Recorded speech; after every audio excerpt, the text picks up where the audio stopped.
Germany হলো পৃথিবীর একমাত্র দল যাকে নিয়ে কখনোই কোনো ভবিষ্যৎবাণী করা যায় না। এটা আমার কথা না, এটা অনেক অনেক ফুটবল যারা দুর্দান্ত ফুটবল খেলছেন তাদের কথা। এবং এই কথাটা অনেক বেশি প্রচলিত আছে। ফুটবল এমন একটি খেলা, 90 মিনিট 22 জনের পেছনে দৌড়াই এবং শেষ পর্যন্ত জার্মানি জিতে যায়। আমি যখন এই কথাটা বলতেছি তখন অনেকেই হাসতেছেন যারা জার্মান বিরোধী, বলবেন 2018-তে কী হয়েছিল, 2022-এ কী হয়েছিল। এই জায়গায় টুইস্ট। জার্মানি পরপর 2 বিশ্বকাপ খারাপ খেলছে, পরের বার বিশ্বকাপ খারাপ খেলছে, বা 3বার বিশ্বকাপ খারাপ খেলছে, এরকম রেকর্ড জার্মানির ইতিহাসে নাই। এবং এই ইতিহাসটা বরং উল্টো, 3 নম্বর বিশ্বকাপ এসে জার্মানি ফাইনাল খেলে। সো এবার তাহলে আমরা ধরে নিতেই পারি জার্মানি ফাইনাল খেলবে। যদি আপনি ইতিহাস ধরেন, ইতিহাস বলছে জার্মানি এবার ফাইনাল খেলবে। জার্মানি হচ্ছে সেই দল যারা 4বার চ্যাম্পিয়ন হয়েছে, 4বার রানার্স আপ হয়েছে, এবং এবং 8বার হচ্ছে তার 3 নাম্বার থেকে শেষ করছে। এবং জার্মানি হচ্ছে সেই দল যারা 8বার ফাইনাল খেলছে, যারা 13বার হচ্ছে সেমিফাইনাল খেলছে। এবং পৃথিবীর এই রেকর্ডগুলো আর কোনো দলের নেই। ব্রাজিলের রেকর্ড অনেক সমৃদ্ধ, কিন্তু জার্মানির যেসব কীর্তি আছে এইসব কীর্তি ব্রাজিলের নেই। আমি স্পষ্টত অনেক অনেক লোককে বলতে শুনছি যে ভাই আর কোনো দলের সাথে খেলা পড়ুক আর না পড়ুক, জার্মানির সাথে যেন না পড়ে। এই 18 এবং 22-এ একটু ভরাডুবির কারণে আপনারা অনেকেই ভাবছেন জার্মানি ফুরাই গেছে। কিন্তু আপনি যখনই ভাবতেছেন জার্মানি ফুরাই গেছে, ঠিক তখনই জার্মানি ফিনিক্স পাখির মতন প্রস্ফুটিত হয়ে যায়। এই দলটার নাম জার্মানি, এবং আমি সেই দলের সাপোর্টার। আমি 1990 সাল থেকে জার্মানিকে সাপোর্ট করি। জার্মানির খেলা দেখে আমি এতটাই অনুপ্রাণিত ছিলাম বা আছি বা থাকবো, যে আমি আমার জীবনে আমার মনে পড়ে না জার্মানির কোনো ম্যাচ আমি কখনো মিস করছি। যেভাবেই হোক আমি সেটা দেখার চেষ্টা করছি, যেভাবেই হোক সেটা যদি দেখার মতো থাকে অবশ্যই দেখার চেষ্টা করছি, কখনো মিস করিনি। এবং জার্মানির যখন খেলোয়াড়রা মাঠে নামে, ট্রাস্ট মি, আমার বুকের মধ্যে কেমন যেন একটা ফিল হয়, আমার চোখে পানি চলে আসে। ভাই, বাংলাদেশ জাতীয় দল খেললে যখন ফিল্ডটা যেমন কম দুর্দান্ত হয়, হয়তো অতটা হয় না, কিন্তু খুব খারাপ লাগে, খুব কষ্ট হয় হেরে গেলে। সো এই দলটা জার্মানি, সেই জার্মানিকে নিয়ে আজকে যখন কথা বলবো তখন একটু ভয় লাগতেছে, কারণ অনেকের দলকে নিয়ে কথা বলছি কিন্তু নিজের দলকে নিয়ে কথা বলাটা একটু টাফ। যাই হোক, তারপরেও কথা বলি। ইতিহাস নিয়ে তখন কথা বললাম, জার্মানি কেমন ইতিহাস তাদের সমৃদ্ধ। তবে এইবারে জার্মানিটাকে আমি একটু অন্যভাবে দেখতে চাই। দেখেন, জার্মানি যখন তাদের বিশ্বকাপ বাছাইটা শুরু করলো, বিশ্বকাপ বাছাইয়ে প্রথম ম্যাচে তারা স্লোভাকিয়ার কাছে 2-0 গোলে হেরে যায় অ্যাওয়েতে। 43 বছর পরে জার্মানি তাদের বিশ্বকাপ বাছাইয়ের প্রথম কোনো ম্যাচ হারলো, হোক সেটা হোমে হোক সেটা অ্যাওয়েতে। অ্যাওয়েতে 2-0 গোলে স্লোভাকিয়ার কাছে হেরে যায়। তখন আমি ওই দিন মনে করছিলাম জার্মানি এবার মানে বিশ্বকাপেই যেতে পারবে না। কিন্তু আপনি যে বললাম, যখন ভাবতেছেন জার্মানি ফুরাই গেছে, ঠিক তখনই জার্মানি তার চিরচেনা রূপে আবির্ভূত হবে। এবং জার্মানি তখনই পরপর 5 ম্যাচ 5টাতে জয় নিয়ে তারা সবার আগে বিশ্বকাপ কোয়ালিফাই করে ফেলে। ইটালি কিন্তু করতে পারে নাই, মনে রাখেন। 4বার চ্যাম্পিয়ন ইটালি কিন্তু করতে পারে নাই। সো বিশ্বকাপ বাছাইটা তো একবারে হাতের মোয়াও না। ওয়েল, এখন প্রশ্নটা হলো এই দলকে নিয়ে আমি আশাবাদী হব নাকি নিরাশাবাদী হব। ওই যে বললাম, আশাবাদী হইতে চাই একরকম, না হইতে চাই আরেক রকম। তবে আমি এটুকু বলতে পারি, অন্তত এই দল এবার প্রথম রাউন্ডে বাদ পড়তেছে না ফর শিওর। এইটা আপনারা নোট করে রাখেন, এই দল এবার প্রথম বাদ পড়তেছে না। প্রথম ইয়েতে বাদ না পড়ার কিছু কারণ আছে। সেটা হচ্ছে যে জার্মানি 2010-এর যে দলটা আসছিল, মেসুত ওজিল যখন একদম নিউ ছিল, সেমি খেদিরারা যখন নিউ ছিল, ওই দলটাকে আপনি কয়জন চিনতেন? কিন্তু ওই ওই তরুণ দলটা সে কি করছিল মনে আছে? নাস্তানাবুদ করে দিছিল। ওইবার তারা হচ্ছে যে সেমিফাইনাল পর্যন্ত গেছিল। সো ওই দলটাকে আপনি যদি মনে করেন, সব তরুণরা সে যখন বিভৎস করে ফেলে, এবার তো তরুণ এবং সিনিয়র মিলে, তাহলে এবার কি আপনি এটুকু আশাবাদী হতে পারেন না যে এবার তারা দুর্দান্ত খেলবে? খেলবে ভাই, খেলবে। কেন খেলবে? দেখেন, ম্যানুয়েল নয়ারকে যখন ফেরাই নিয়ে আসা হয়েছে তখন আমি বুঝছি যে ম্যানুয়েল নয়ারকে কেন ফেরাই নিয়ে আসা হয়েছে।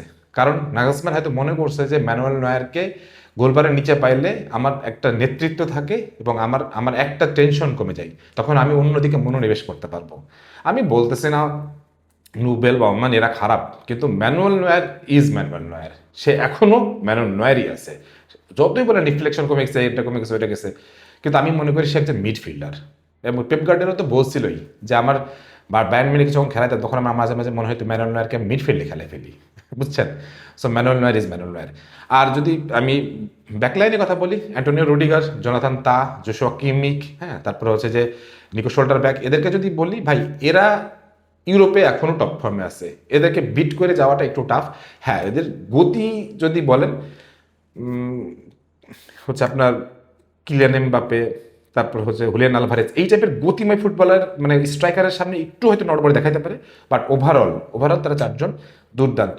কিন্তু এখানে একটা সমস্যা আছে যে এই এই সেট আপটা ভেঙে গেলে যদি ব্যাকলাইন কাউকে আমি সামলাইতে যদি আমি সাবস্টিটিউট করি, তারা অতটা দুর্দান্ত না, এটা একটু সমস্যা আছে। ওয়েল, মিডে যদি আমি যাই, মিডটা আমার কাছে মনে হয় খুব ক্রিয়েটিভ মিড। পাভলোভিচ, তারপরে হচ্ছে যে আপনার স্টিলার, তারপরে আমি বলবো গোরেৎস্কা, হ্যাঁ, তারপরে হচ্ছে মুসিয়ালা কখনো মিডফিল্ডে সে খেলতেছে। সো এই গোরেৎস্কা আমি আমি এতটা মানে এই মুহূর্তে এতটা রেট করব না, তার একটা প্রাইম টাইম ছিল, সেটা শেষ কাটায় আসছে। বাট তারপরেও আমার কাছে মনে হয় যে তরুণ এবং অভিজ্ঞ দিয়ে পাভলোভিচ এবং স্টিলার, এই দুজনের উপর আমার একটু ভরসা বেশি। কারণ আমি মনে করি স্টিলার তাকে রিয়েল মাদ্রিদ কিনতে চাইছিল, আপনাদের মনে আছে কিনা। সো স্টিলার এবং পাভলোভিচ যদি একটু ম্যানেজ করে নিতে পারে, আমার কাছে মনে হয় যে এই জায়গাটা আপনারা একটু ক্রিয়েটিভিটি দেখতে পারেন। মানে আমার যেটা মনে হয় যে হয়তো উনি 4-2-3-1 এইভাবেই খেলাবেন। আর থ্রি যে কথা বলতেছি, মানে অ্যাটাকিং মিডে যাদেরকে খেলাবেন, দুই পাশে খেলবে হচ্ছে যে জামাল মুসিয়ালা, ফ্লোরেন্ট ভির্টজ, আর মাঝখানে মাঝখানে হয়তো কাই হাভার্টসকে খেলাতে পারে, তাই তো? ওয়েল, যদি কাই হাভার্টস, ফ্লোরেন্ট ভির্টজ এবং হচ্ছে যে জামাল মুসিয়ালা, যদি এই ট্রায়ো কম্বোটা যদি সামনের দিকে থাকে, আর মানে প্রথম দিকে স্ট্রাইক পজিশনে আসতেছি, এই তিনজনকে আপনি কাকে কম রেট করবেন? জামাল মুসিয়ালার ইনজুরি থেকে পড়ে একটু আপনি হয়তো নর্মালি মনে করতে পারেন, বাট বিশ্বকাপের আগে ফিট হয়ে যাবে, আমি বলে দিচ্ছি। তার ড্রিবলিংয়ের কাছে তাকে সমসাময়িক সময় তুলনা করা হয় ইয়ামাল এবং Jamal Musiala same to same. সেই জন্য বলছি, তাকে ড্রিবলিংয়ের কাছে আপনি পরাস্ত করতে পারবেন না। In the box, out of the box সে কিন্তু আপনাকে একদম ধরাশায়ী করে ফেলবে। আর ফ্লোরিয়ান ভির্টজ হচ্ছে ভেরি ক্রিয়েটিভ, কি পাস দিতে জানে, কোন সময় কোন পাসটা দিতে হবে, ভীষণ ভালো। আর কাই হাভার্টজ হচ্ছে যে ফার্স্ট নাইন, তারপরে অ্যাটাকিং মিডে খেলতে পারে, স্ট্রাইকিংয়ে খেলতে পারে। সো কাই হাভার্টজ হচ্ছে যে হুট করে দেখবেন একটা দুর্দান্ত গোল করে ফেলবে।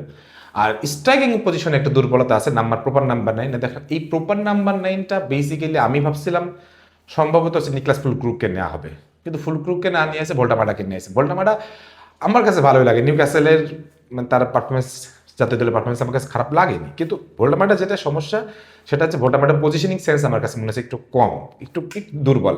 অ্যাজ ফার এজ মানে Miroslav Klose is concern, Miroslav ক্লোসার তুলনায় সেরকম ভোল্টামাটা না। সো ভোল্টামাটা যদি মানে প্রপার নাম্বার 9-এর রোলটা যদি কিছুটা প্লে করতে পারে, আর এবং অ্যাটাকিং মিড এবং মিড থেকে যদি তাকে সে পরিমাণ সাপ্লাই দেওয়া হয়, আমার কাছে মনে হয় এই দলটাকে আপনি মানে একটু ভয় পান। আমি বলতেছি না যে এই দল ফাইনালে কাপে চলে যাবে, কিন্তু আমি বলতেছি একটু ভয় পান। কারণ জার্মান ব্লাড হচ্ছে আভিজাত্য, ব্লু ব্লাড।